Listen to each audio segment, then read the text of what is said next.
Olá, sou Gabriela Santos Pérez, estudante da Pontifícia Universidade Católica de Minas Gerais, atualmente cursando o 7º período de Medicina. Hoje eu e o meu grupo vamos falar da farmacologia do metabolismo ósseo. O grupo é formado por mim, pela Gabriela Torres Teixeira, Isabel Leste Machado, Júlia Melo Coelho Lopes e Luiz Argola Assis. Inicialmente, vamos falar sobre a fisiologia do metabolismo ósseo, e com isso vamos começar pela estrutura do osso. O esqueleto de um ser humano adulto possui em seu total 206 ossos. A composição destes ossos é de 75% de componente inorgânico, que são os sais cristalinos de fosfato de cálcio, sendo a principal a hidroxiapatita, 25% de componentes orgânicos, que são as células. O metabolismo ósseo está continuamente sob a ação de determinados fatores endócrinos. 2 desses fatores são o paratormônio e a vitamina D, que são responsáveis pela homeostasia extracelular do cálcio. Outros fatores são os glicocorticoides, hormônio tireoidiano, esteroides gonadais e o fator de crescimento dos fibroblastos 23, que são responsáveis pela integridade óssea. Agora vamos falar um pouco sobre o equilíbrio mineral. O cálcio é imprescindível para a formação óssea.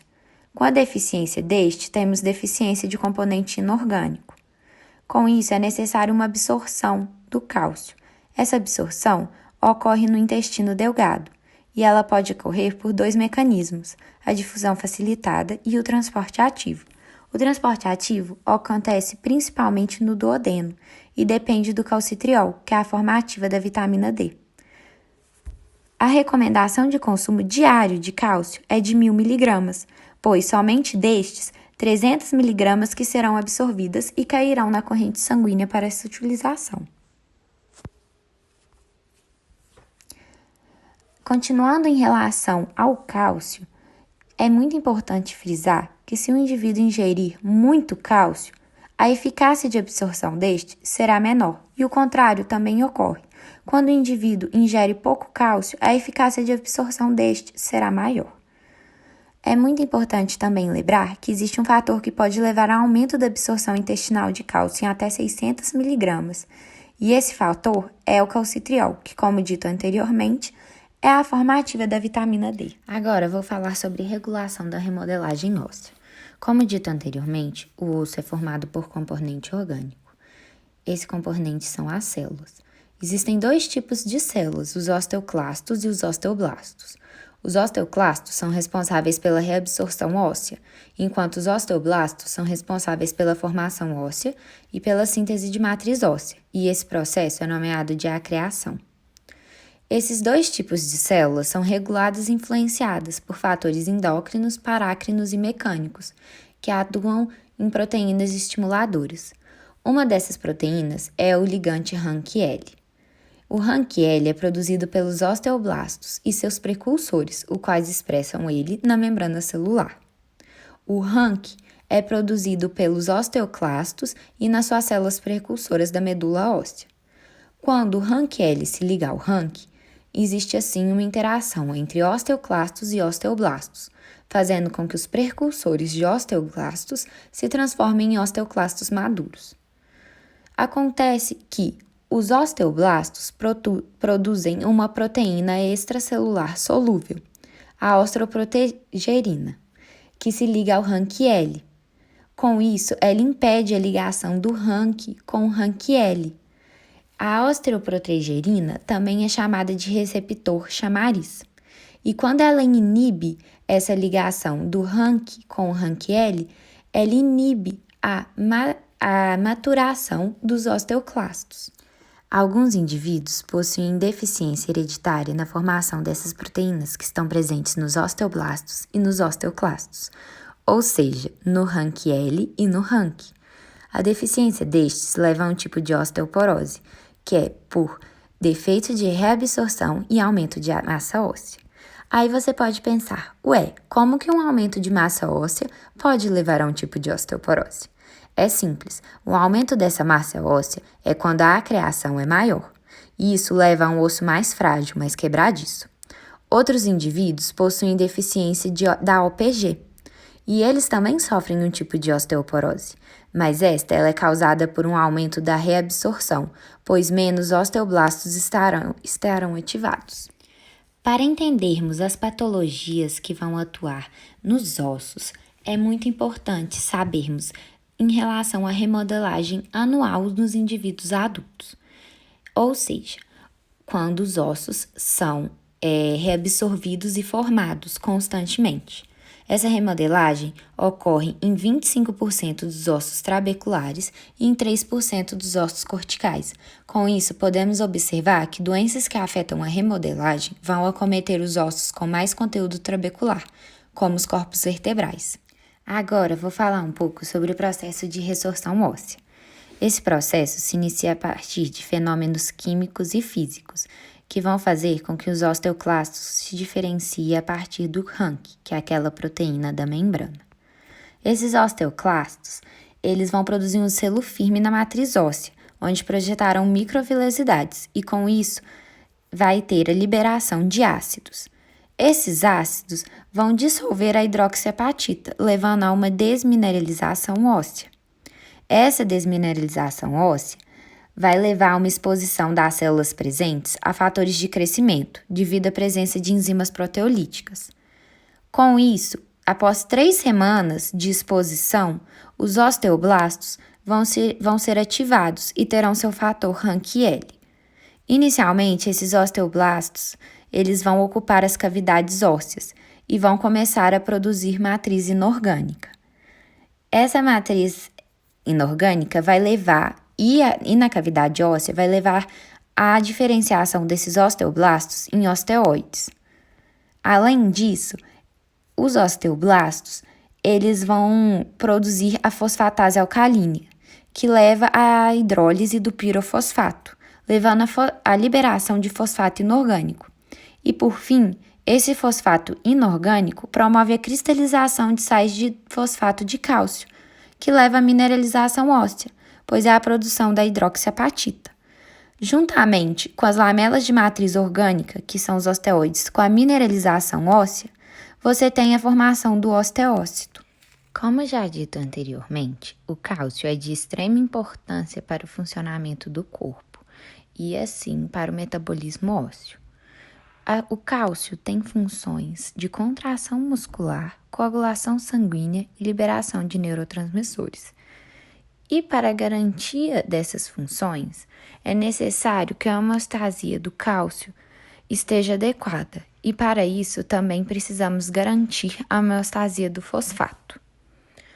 A homeostasia do cálcio e do fosfato é mediada principalmente pelo paratormônio, pela vitamina D, pela calcitonina, além dos glicocorticoides, do hormônio da tireoide e dos hormônios gonadais, em menor escala. Como acabei de falar, o paratormônio é essencial na hemostasia do cálcio e do fosfato. Ele é o principal regulador dessa hemostasia. E a secreção do paratormônio é feita pelas glândulas paratireoides. Essas glândulas possuem receptores de sensores de cálcio, que, quando ocupadas por íons de cálcio extracelulares, juntamente com proteínas G, aumentam os níveis de cálcio intracelular, o que faz com que a secreção pré-formada de paratormônio diminua. Ou seja, quando os níveis plasmáticos de cálcio estão altos, a secreção de paratormônio é suprimida. E quando os níveis plasmáticos de cálcio estão baixos, há um estímulo para a liberação de paratormônio. Como o paratormônio vai atuar? Ele vai atuar aumentando a concentração plasmática de cálcio. E ele atua em 3 órgãos: no rim, no osso e no trato gastrointestinal. No rim, o paratormônio vai diminuir a secreção de cálcio na urina e, consequentemente, ele vai aumentar a excreção de fosfato, para que, assim, seja possível aumentar a reabsorção de cálcio no organismo e diminuir a reabsorção de fosfato, sendo esse um dos efeitos fisiológicos mais rápidos que o paratormônio pode ter. No osso, apesar de ser mais lento, mas de grande importância, o paratormônio gera um estímulo nos osteoblastos para aumentar a expressão das proteínas que eu já havia falado anteriormente, que é o RANQ-L. A ligação do RANQ-L com o RANQ, que é a ligação dos osteoblastos com os osteoclastos, vai aumentar a atividade dos osteoclastos. E como foi dito anteriormente, os osteoclastos vão ser responsáveis pela reabsorção óssea. Ou seja, com essa reabsorção vai haver uma liberação de cálcio e fosfato na circulação sanguínea. Além disso, como eu já havia falado, ele também vai agir no intestino. Ele vai aumentar a conversão de 25-hidroxi da vitamina D na 1,5 de hidroxivitamina D, que também, como eu disse anteriormente, é o calcitriol, que é a forma ativa da vitamina D. Também, como foi falado anteriormente, o calcitriol é extremamente importante, pois ele consegue aumentar em até 600 miligramas a absorção de cálcio no intestino delgado. Então, como eu disse anteriormente, o paratormônio ele age na remodelação óssea, para que assim ocorra uma hemostasia do cálcio. Então, aqui nesse slide, eu vou explicar um pouco como acontece a remodelagem óssea pela influência do paratormônio. Inicialmente, alguns fatores como o paratormônio, estresse de cisalhamento e o fator de crescimento beta, que é a mesma coisa que TGF-beta, fazem com que os osteoblastos expressem o seu fator de diferenciação, que é o RANQ-L. O RANQ-L vai se ligar ao RANQ, que é o receptor expresso nos precursores de osteoclastos. Esta interação, junto com o fator de estimulação de colônias de macrófagos, que é a mesma coisa que o MCSF, leva à diferenciação dos precursores de osteoclastos em osteoclastos maduros. A partir da reabsorção óssea provocada pelos osteoclastos maduros, você vai ter uma liberação de TGF-beta, que, como eu disse, é o fator de crescimento beta, uma liberação do fator de crescimento semelhante à insulina 1, que é o IGF-1, e outros fatores de crescimento e citocinas. Esses fatores vão levar ao desenvolvimento dos precursores de osteoblastos, a osteoblastos maduros. E como eu já disse anteriormente, esses osteoblastos maduros vão fazer a formação de lamelas de matriz que vão preencher a cavidade de reabsorção que foram produzidas pelos osteoclastos, fazendo com que formem osteoides e também, juntamente com as lamelas de matriz, vão se transformar em osteócitos. Agora vamos falar sobre a vitamina D.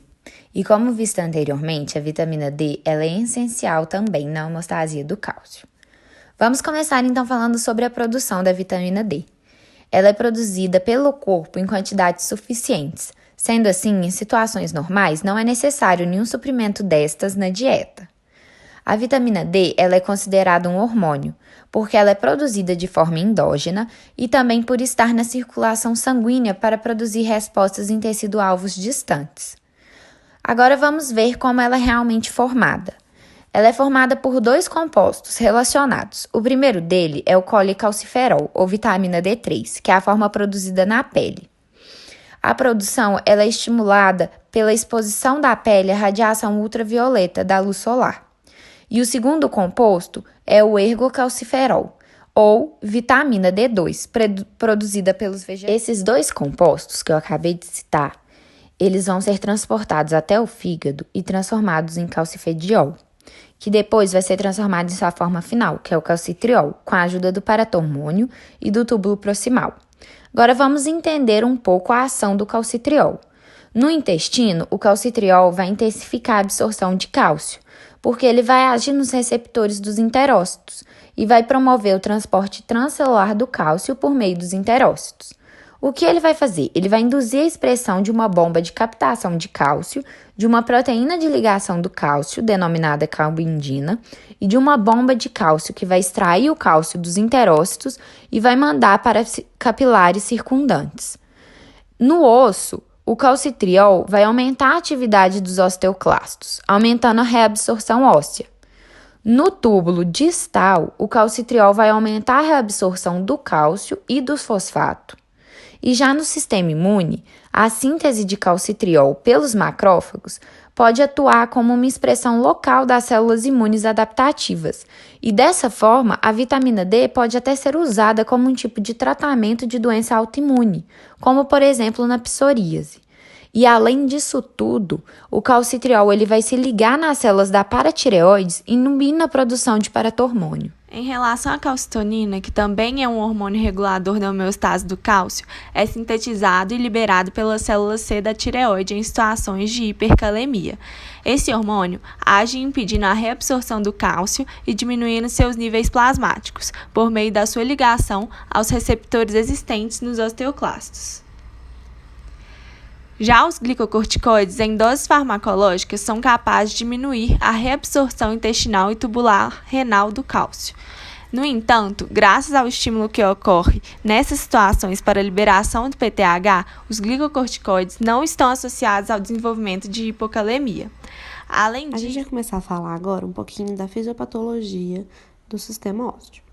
As doenças mais comuns são a osteoporose e a doença renal crônica.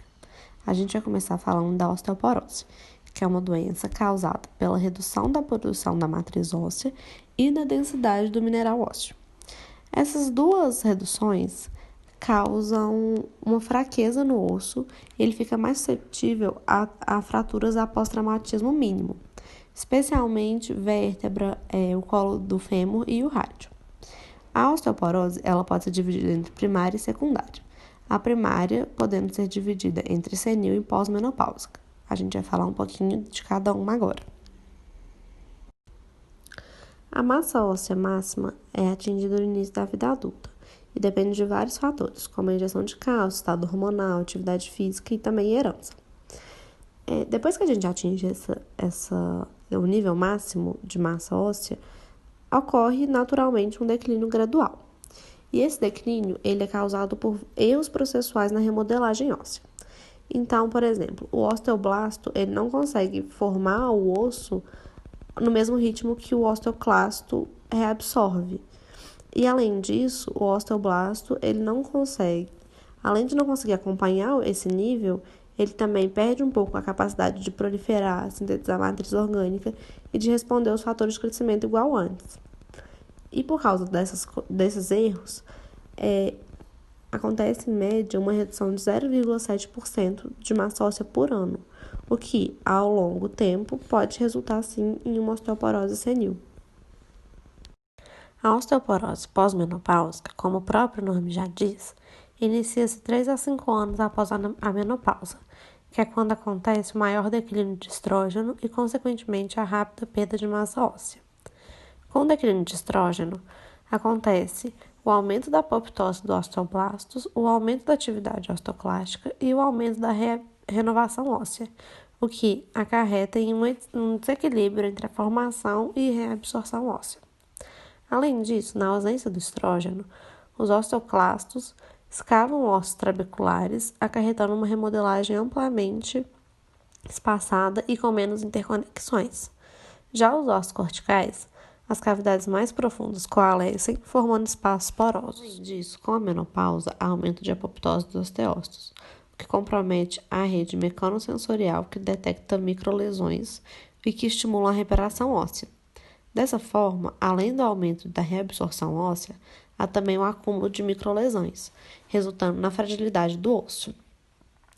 A média é que em 25 a 35 anos após a menopausa, as mulheres perdem cerca de 35% da massa óssea cortical e até 50% da massa trabecular. A osteoporose secundária, por sua vez, pode ser induzida por algumas doenças sistêmicas e medicamentos.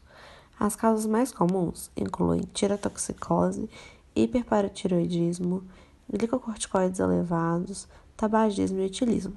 E o tratamento consiste na resolução da causa. Outra doença que afeta muito o sistema ósseo é a doença renal crônica. A fisiopatologia envolve uma inter-relação entre a diminuição da absorção de mineral e o hiperparatiroidismo secundário. O hiperparatiroidismo secundário é causado pela produção reduzida de vitamina D, hipocalcemia e hipofosfatemia, cada um decorrente de redução da função renal. Sob a influência do hiperparatiroidismo secundário, Os ossos desenvolvem osteomalásia, que é a diminuição da mineralização, e também osteite fibrosa cística, que é o aumento da reabsorção osteoclástica do osso com reposição por tecido fibroso. A hiperfosfatemia falada anteriormente altera o equilíbrio entre a formação e dissolução da hidroxiapatita, exacerbando ainda mais a hipocalcemia. Já os níveis inadequados de vitamina D, além de causarem uma absorção intestinal inadequada de cálcio, reduzem a síntese dos receptores de cálcio nas células principais das glândulas paratireoides. Com a diminuição do número desses receptores, acontece a elevação do ponto de ajuste para a regulação do cálcio, sendo necessária uma concentração maior para suprir a secreção de PTH. Um pouco sobre as classes e os agentes farmacológicos relacionados ao metabolismo ósseo. Começando pelos agentes antirreabsortivos, como o próprio nome já diz, são drogas que atuam na inibição da reabsorção óssea osteoclástica. Então, são drogas utilizadas na osteoporose.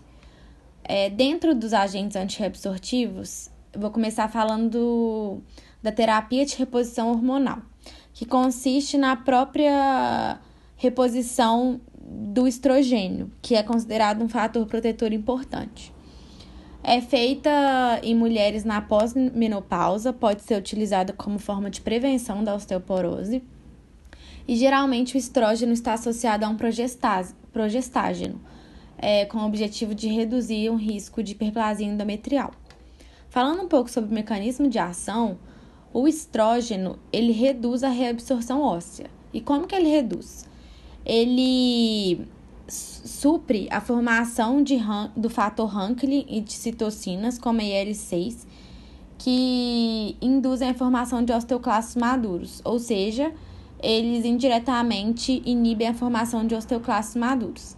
Além disso, o estrógeno ele aumenta a apoptose de osteoclastos, enquanto ele inibe a apoptose de osteoblastos e osteócitos. Entrando um pouquinho na farmacocinética, existem várias vias de administração, porém as mais comuns são a via oral, transdérmica e percutânea. A via oral tem a vantagem de ser uma via de fácil acesso, porém possui passagem hepática direta. Geralmente utiliza-se um estrógeno conjugado, que é o sulfato de estrona. Com relação aos efeitos adversos, pode acontecer um sangramento vaginal e uma hipersensibilidade mamária devido à própria ação hormonal. E também pode ocorrer um aumento do risco de câncer de mama e de acidente vascular encefálico. E aí vem o questionamento: os riscos superam os benefícios? Em 2002 foi feito um estudo nos Estados Unidos em que chegou-se à conclusão de que o risco de câncer de mama e de AVE, eles superam os benefícios sobre os ossos. Agora, entrando em outra classe, nós temos os moduladores seletivos dos receptores de estrógeno. Com relação ao mecanismo de ação, como o próprio nome também já diz, eles atuam de forma seletiva como agonistas ou antagonistas estrogênicos. Ou seja, vou dar o exemplo do haloxifeno, que é uma droga de segunda geração dos moduladores seletivos.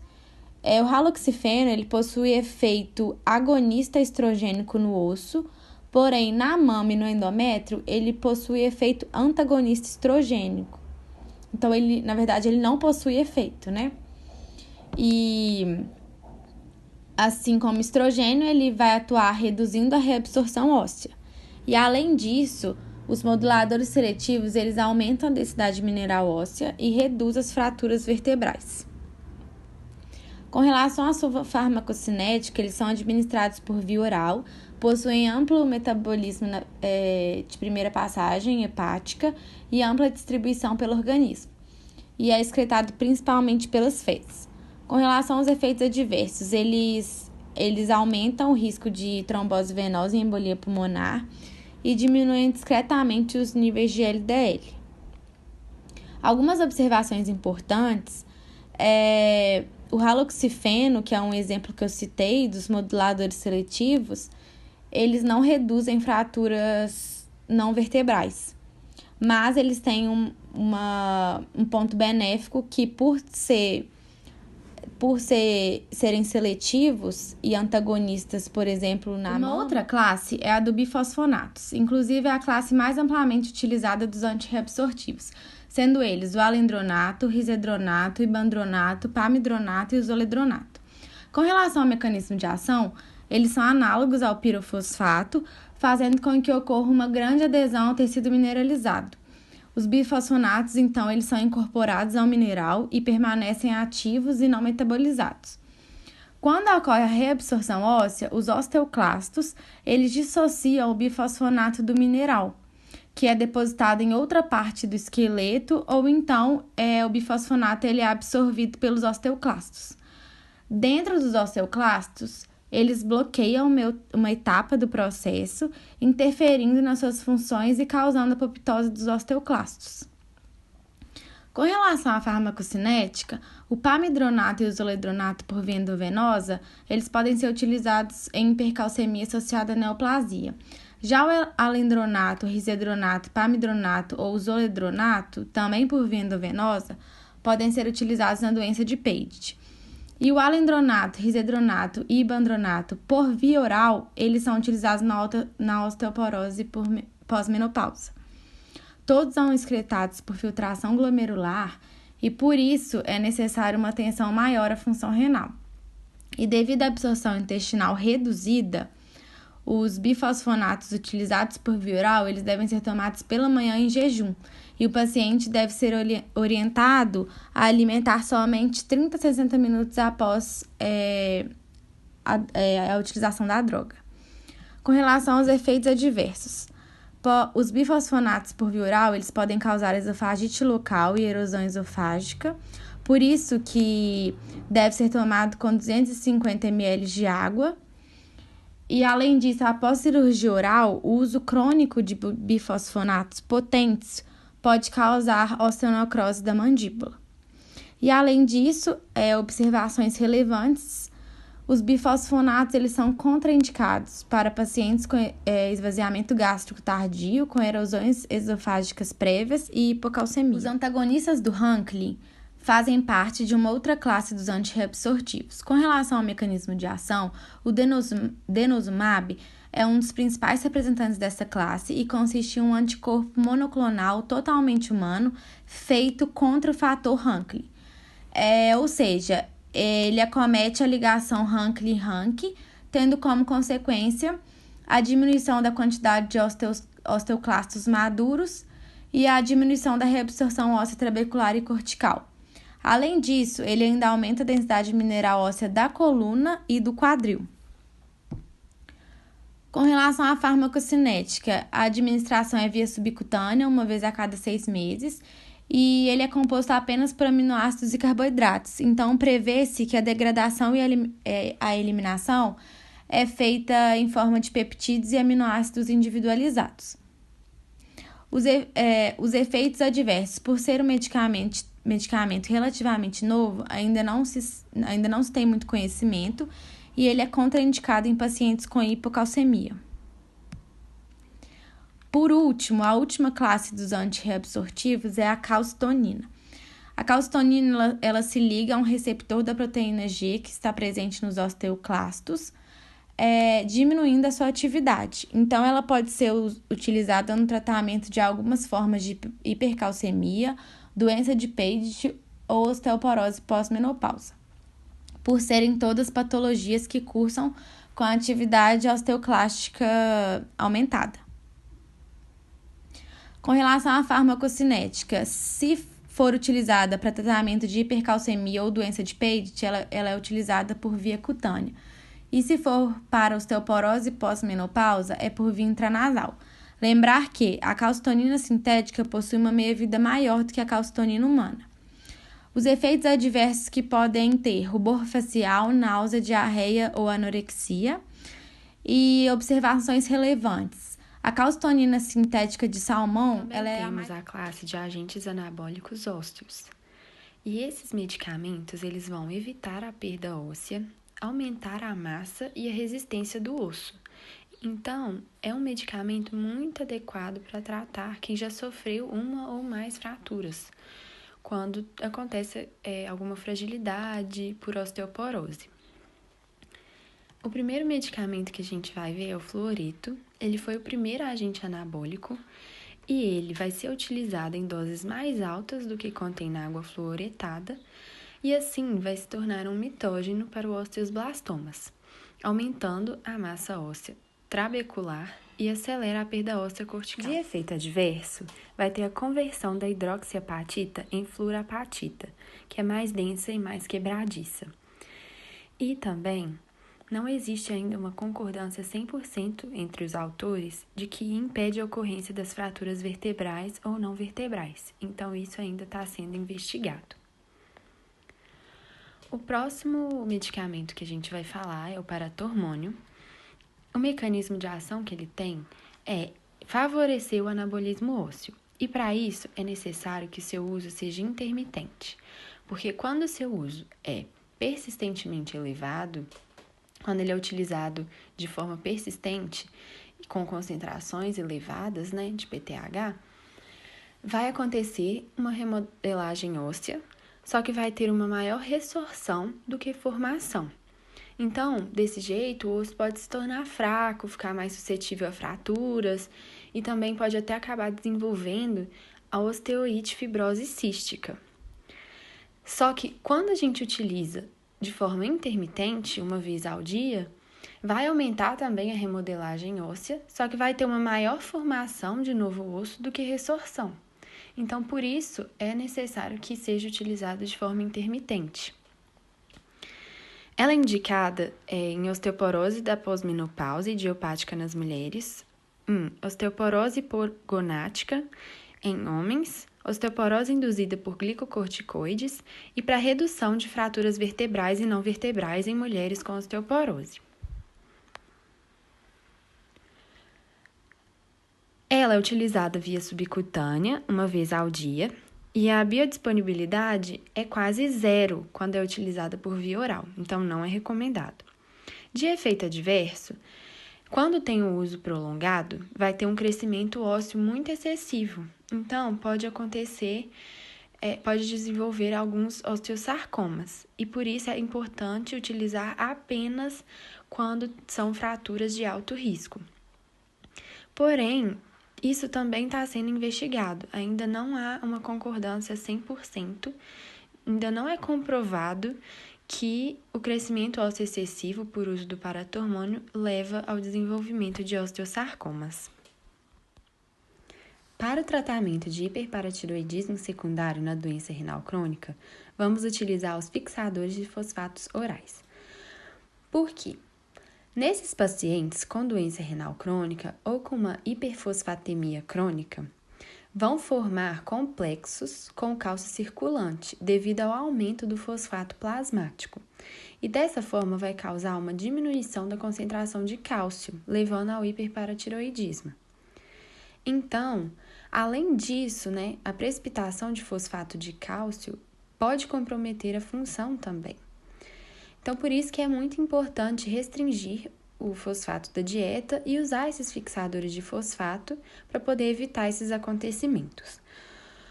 O hidróxido de alumínio é uma opção em que o alumínio vai precipitar o fosfato no trato gastrointestinal, formando complexos não absorvíveis.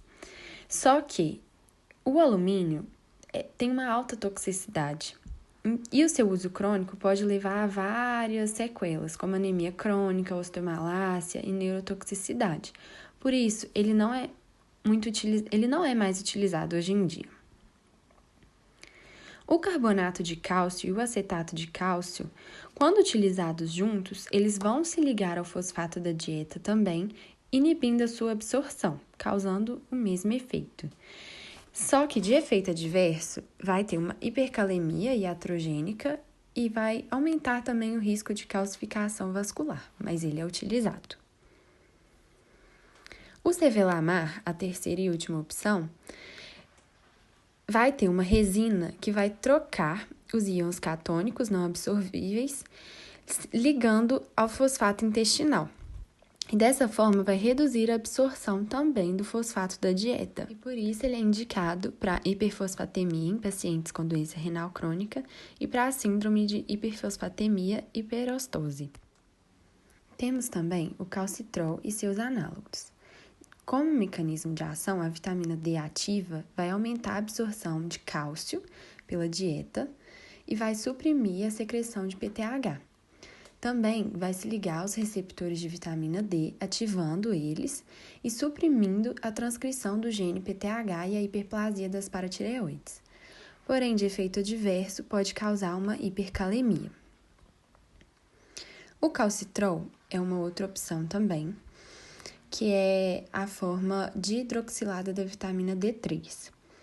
Ele está disponível em via oral e, quando utilizada por via intravenosa, é mais em pacientes em hemodiálise. De efeito adverso, vai aumentar os efeitos plasmáticos de cálcio e fosfato. Então, eles devem ser evitados em pacientes com doença renal crônica, até que a hiperfosfatemia esteja controlada, com remédio ou até mesmo só pela dieta. E temos o paricalcitol, que é um análogo sintético da vitamina D, e o doxorcalciferol, que é a forma 1-alfa-hidroxilada da vitamina D2. Os dois podem reduzir os níveis plasmáticos de PTH e não aumentar significativamente os níveis plasmáticos de cálcio. Os calcimiméticos vão modular a atividade do receptor de cálcio e vão tratar sem provocar os efeitos indesejáveis. Então, é muito bom. O Sinacal 7, ele vai ligar a região da transmembrana do receptor sensor de cálcio, vai modular o receptor, aumentando a sensibilidade do cálcio, que vai se ativar em concentrações menores. E a síntese de secreção de PTH também vão ser suprimidos em concentrações mais baixas. Então, os efeitos vão interromper a sequência fisiopatológica desses eventos que levam à doença renal crônica e também ao desenvolvimento do hiperparatireoidismo secundário. O cálcio, ele tem utilidade terapêutica e profilática. Ele é indicado para hipocalcemia com raquitismo dependente de vitamina D, para o hipoparatireoidismo e a osteoporose. O aporte total de cálcio não deve ultrapassar 1.100 mg, isso é o suficiente. Ele é utilizado por via oral para fazer a prevenção da osteoporose e tratar a hipocalcemia leve, e são utilizados o citrato de cálcio, carbonato de cálcio, fosfato de cálcio e o lactato de cálcio.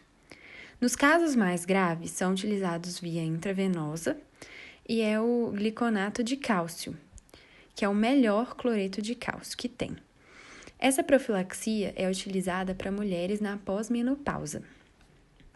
O fosfato inorgânico é indicado para a hipofosfatemia causada por perda renal de fosfato, pela má absorção intestinal, remineralização óssea rápida e sepse.